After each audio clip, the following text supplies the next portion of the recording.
So this is my Husqvarna 450 Rally, and I'm gonna show you some of the key points and how much they cost. One of the things that's probably the most important part of a rally bike is the navigation tower. And this entire system here is held up by this carbon fiber piece here. Just this carbon fiber tower alone costs 2,000 euros. The next part that it holds here, the roadbook holder, this is what turns our roadbook and what makes it possible for us to navigate through the desert at 100 kilometers an hour. This part alone costs 800 euros. Next on the list is suspension.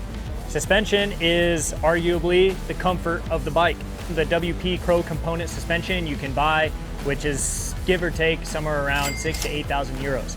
This stuff right here, super important to get it tuned, so when you hit massive camel grass or giant dunes in the desert, you don't go flying.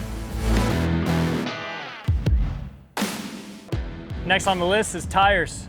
Every single day of the Dakar Rally, we go through a set of tires, which includes the foam insert inside the tire. So for foam insert and the tire itself, somewhere around, give or take, 250 euros. And we go through front and rear every single day for about 15 days. Here we have the Krapovich exhaust.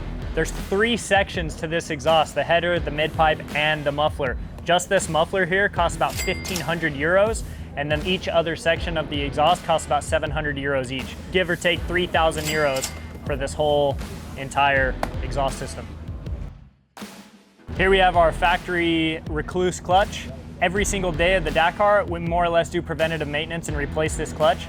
It's about 160 euros per clutch, and we do that about every single day.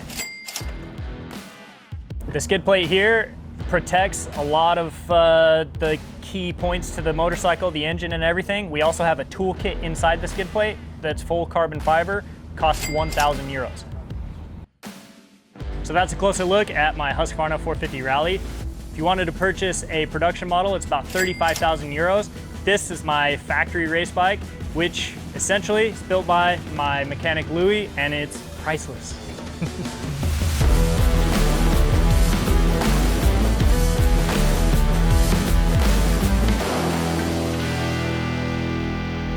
My story to get here, what made me a factory racer has been a bit, I would say, unconventional. I grew up in the desert. My dad put me on a bike, and we didn't really have the funds to go to the motocross track and all of that, so we spent our weekends out in the desert riding, and I kind of grew up racing the National Hare and Hound Series and racing down in Baja and working a full-time job always from the time I finished high school to try and pay my way through racing. It was incredibly hard work. I mean, I had to work 14-hour days, then go home and be my own mechanic, sell t-shirts, try to do riding schools and coaching people on motorcycles and stuff.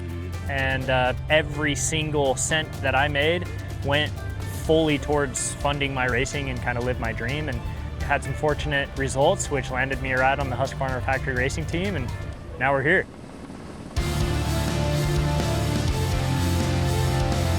It's an interesting thing because, you always want to help other people avoid struggle, but the struggle is made me who I am today. And I think it's funny to say, but I mean, not getting support earlier made this moment much more sweet, because, what we get to do out here racing the Dakar or racing rallies in general is not normal. And being a factory racer is also not normal. And yeah, I'm living a dream come true, and it's been a hell of a ride so far.